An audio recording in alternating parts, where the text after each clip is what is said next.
My name is Bob Rhodes. I'm Brandon Rhodes' father. Brandon, he's got several different types of problems physically, and I can't thank these guys here enough on what they have provided for my son. This has been just a fantastic experience. My name is Tom Logger, and I'm the owner of Timber Tiger Lodge along with my wife, and we bring this program to our use at this time of the year by inviting them to come up, Clay and the crew, and I got a good group of guys. I got a cook, I got a photographer, and I got a packer. Myself, I can't say any more other than I just enjoy it, and it all comes from my heart, man. Clay McEnroe, I've been involved with Hunt of a Lifetime for, I believe, 15 years now, and every hunt is amazing. And you know, this one, it was a team effort. There's nobody that's any more important than the next guy. So, and it took everybody today. Remember that pad I had? Because of Brandon's health challenges, he has to use a special breathing system several hours a day.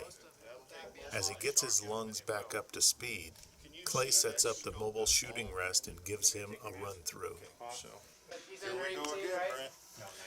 Here we go where? 2018, man, with another kid of Hunt of a Lifetime. And take him out and get him a buck. Pretty good. Yeah, we're gonna have to do something about the hair, and I'm not knocking it. see that? The hair's got to look good. Just it's gonna buck on him pretty good. Good right there. That's gonna work. Being able to shoot accurately is just one of the difficulties Brandon will have to overcome, and the lodge crew is on the job.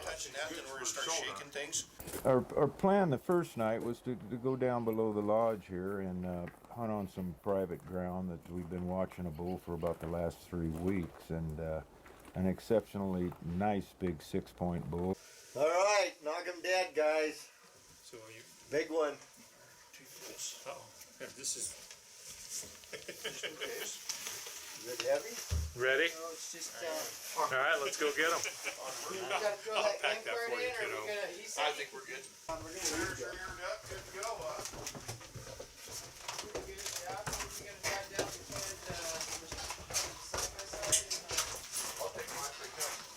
Scent block. Yeah, we're gonna block the scent, you know. Scent killer gold, hunt dry. Incognito. Can you see me, Brent? Where'd you go? I hear you, but I can't see you. We hope to spot the big boy we've been watching for a couple of weeks here. He's a 6x7. If everything works out, we should have meat down here in about, let's say an hour and 10 minutes. Now, if we want, we can do a white-tailed doe hunt of a lifetime. I can't even hear you. That would be me. I'll take that. What do you think? Yeah.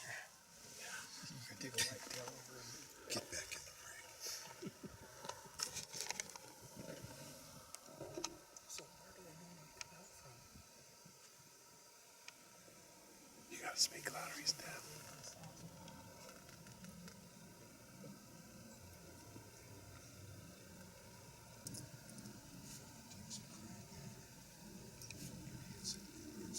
Well, this is the first night in about probably 3 weeks that the elk didn't come in, but we found that there was a situation that took place this morning, that somebody snuck in here and shot a buck, and then a kid come up here to try to kill the buck this afternoon. I think they moved their elk out.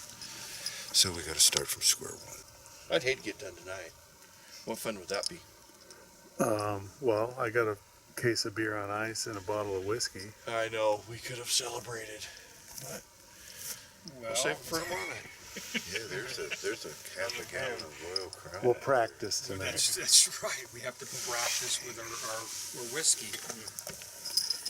You know, the first night had a great plan. Tom had a great plan put together, and it's like hunting. It's like anything. It just didn't work out. Had some other things going on, and the bull never showed up.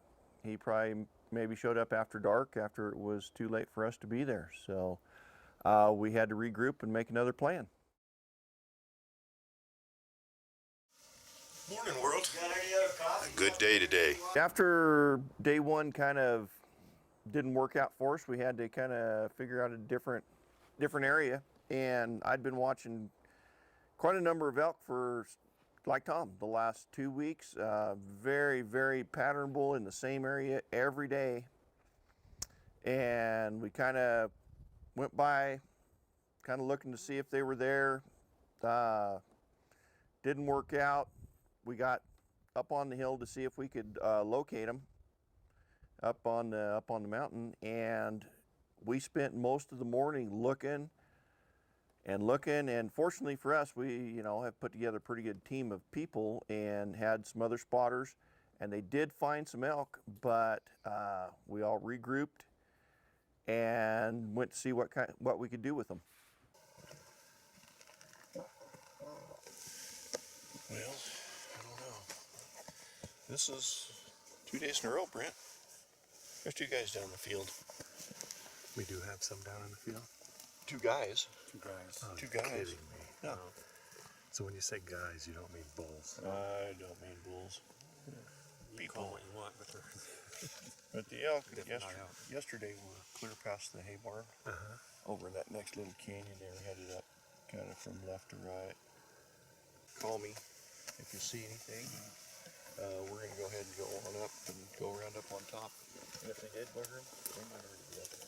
I would assume that they're already up there, so. Yeah, so they're probably already up there. Okay, well, let's go find an elk. There's lots of them out here somewhere.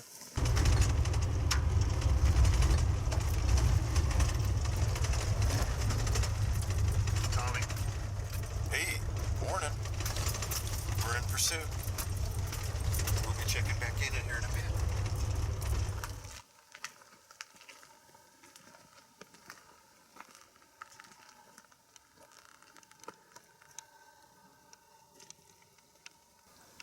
We've spotted the elk, but they have a huge lead on us already this morning. They're just hanging out down there by that brush down there, aren't they? Yeah, there's a pile of them down by that brush, and then Oh, there they go. They're walking up this ridge line right now. yeah. They went at me, Toho. Are they too far to put a plan together? When he told me he was gonna have me Well, I break think it, tell me until I got there, and when we're going around to the Auburn side. he's like, well, you can stay. I know where they're going, The trip, I'll give you all the tips. but Okay. Oh, yeah. So these guys, Wade Simpson five ways of on the back side might let us run up through there. There's a bull right there. Give me a landmark. Let's see. Because this See thing the will low suck 'em saddle right there? in. Uh-huh. They're just kind of on the right edge of that. Okay, no problem.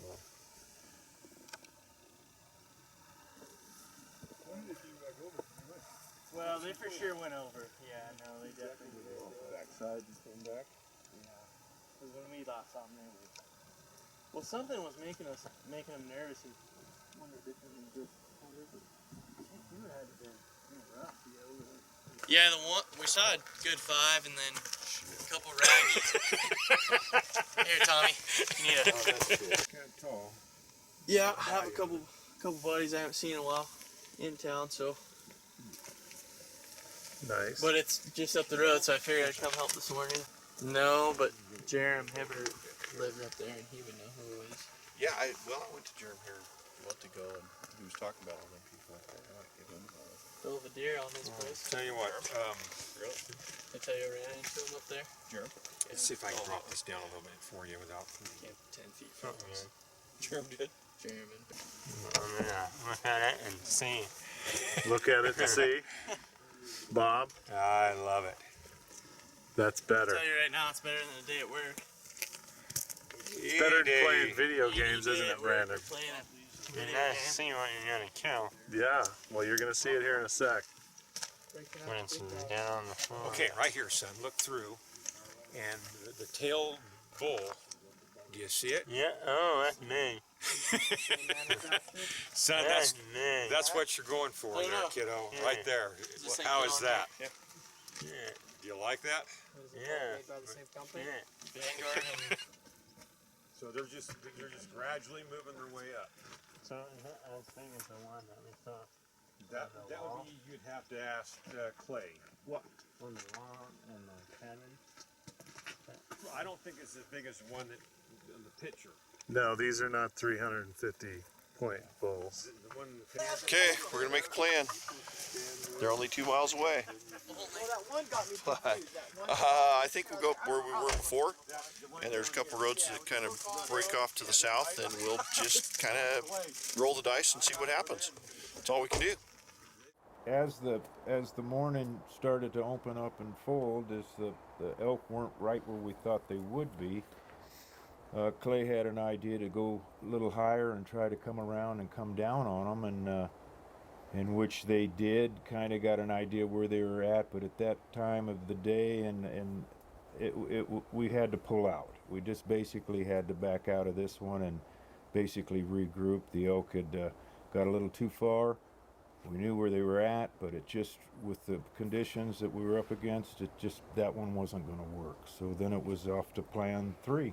Now, we're going to head to the other side of the valley and see what we can do on the other side and see if we can't stir up a bull. And we'll get back to you and hopefully show you some nice homes. We're gonna post him up in the back of the pickup. Right now? Yeah. So we're getting ready to go into the kill zone? Well, I'm not sure. I thought about setting up right here and waiting for them, but I'm not sure whether they're going to cross right here or on the other side of this. And there's somebody up there on the 4-wheeler right there. So Are they coming to see us? no, Okay. So do we have any intel on these elk? seen them last night, but they were a little bit farther to the west of us. But the last time I watched them, they came up and crossed through here and went up in that field right there. Okay. So yeah, we'll get him posted. So we'll load him back. up in the back of the truck? Yeah, Just and take one then rig in yeah, from we'll here? just take one Okay. pickup and All right. Well, we'll do that. I'll let them know. The plan for tonight's hunt is to cover ground, do some glassing, and be ready to shoot. We've got Brandon set up in the shooting chair, ready to go. I should point out that in these Hunt of a Lifetime events, the guide, Clay McEnroe, is allowed to help the shooter if necessary. And yes, it's as cold as it looks and sounds. We had come to the end of the road and nothing. Time to regroup and come up with a plan for tomorrow. It was damn close, and I don't know what the hell. Tomorrow tomorrow's the day. Why not, right? Right. Sunday. Right. Good day to shoot an elk, right? Yeah. Sunday. Absolutely. See? He agrees. I hate shooting things on Saturday. It's no fun. Had talked to the rancher a number of times, and he said he'd been watching these elk for a number of days and told us exactly where they were at. And we kind of made a big circle. I'd seen a few deer, so there hadn't been anybody or anything in there. But when we got to where we expected the elk, there was nothing. Absolutely nothing. And so at that point, we were kind of scratching our head wondering what in the world was going to happen. And so we kind of got gathered up and kind of licking our wounds and trying to make another plan. And we were kind of headed out, and it was almost dark, and we found them again. They'd moved, probably a mile into a different area. And so we sat and watched them till dark and tried to make a plan for morning. Good eye, huh, Brent? Yeah, that was pretty good, Clay. We found them, though. That's what we got. Where are they? See those cattle right there? See at the edge of the trees. Okay.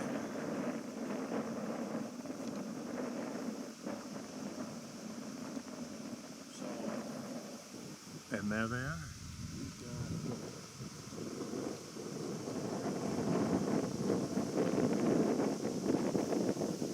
As we were leaving, we discussed a different plan, a different ranch that had some opportunities, and we thought maybe it would work out well. But boy, a bird in the hand.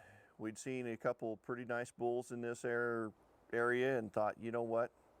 Let's not abandon the ship yet. Let's just kind of roll back in here and see what we can do in the morning.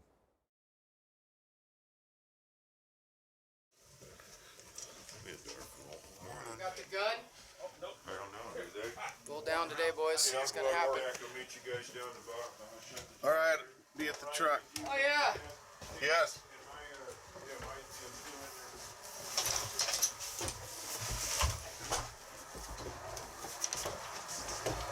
Just grabbing your gun, bud. Think you're in the front rate? Get in. Move on, bud.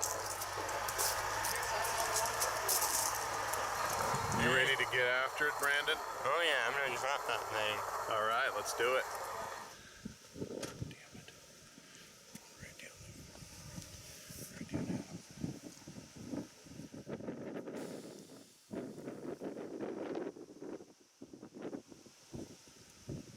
What's the plan?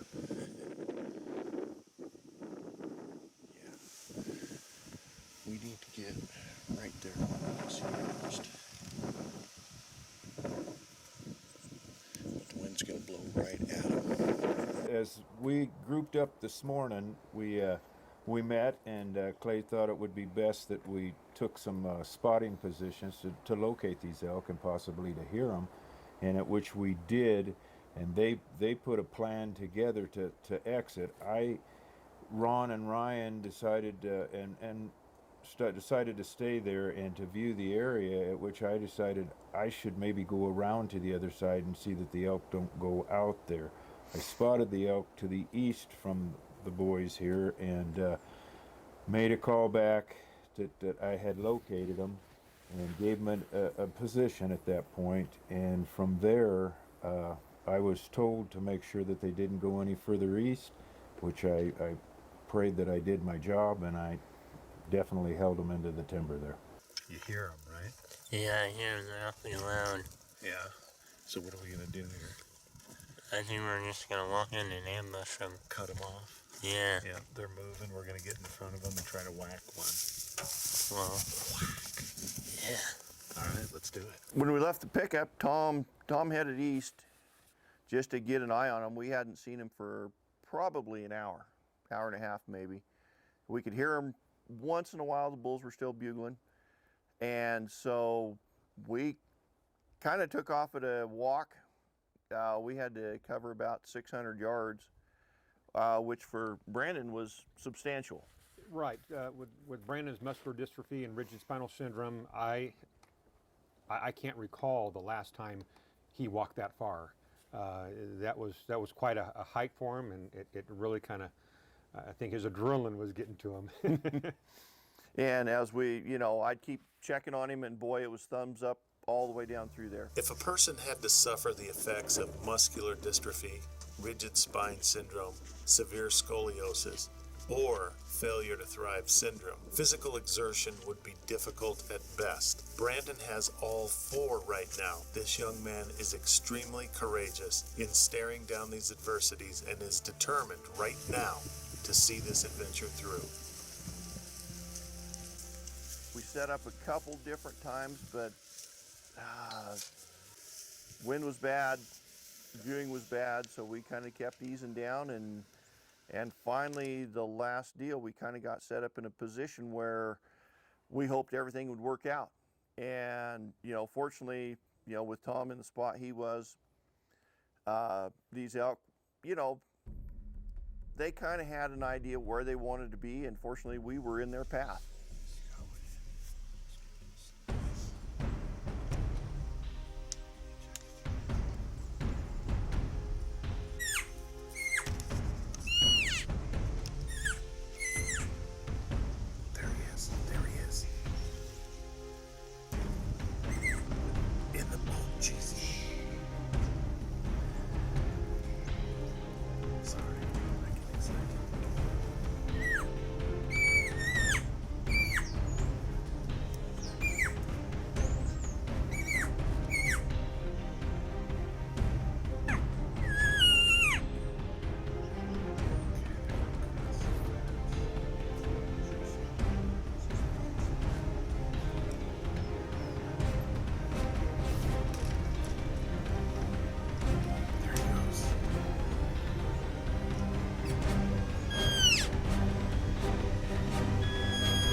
Watch him. Watch him.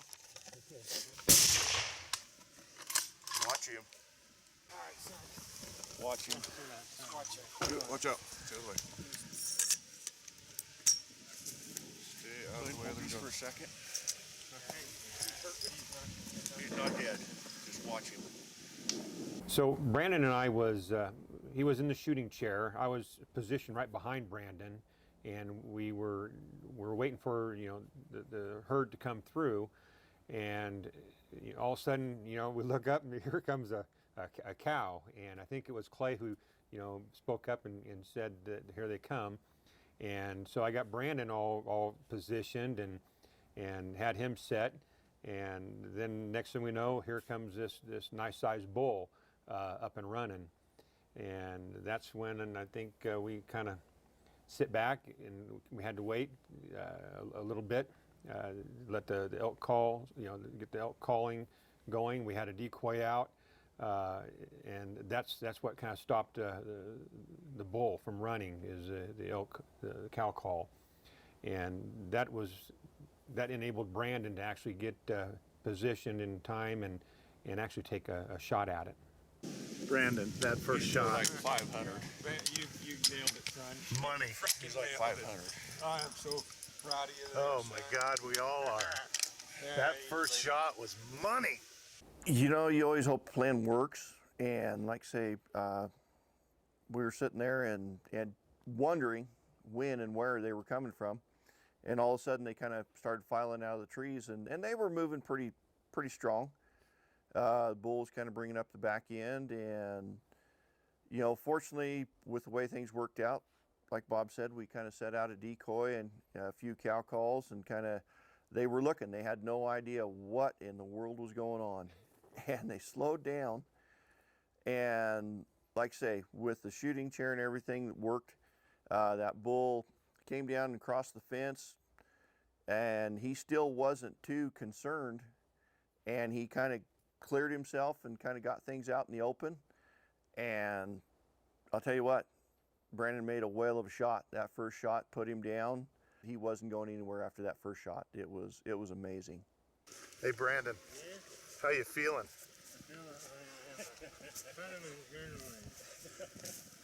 That was a beautiful shot, son. Dad, how you feeling? I'm proud of my boy. I just can't wait to I am really proud of you, son. Brandon, I don't know if you realize this, but that first shot at that range, that was huge. How funny is it? That was awesome, man. You did it. That was yours. Oh, get up there.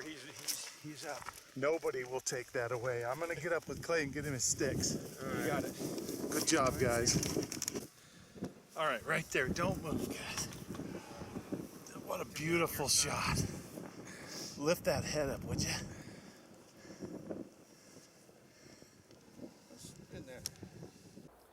The reason that we were part of this hunt of a lifetime was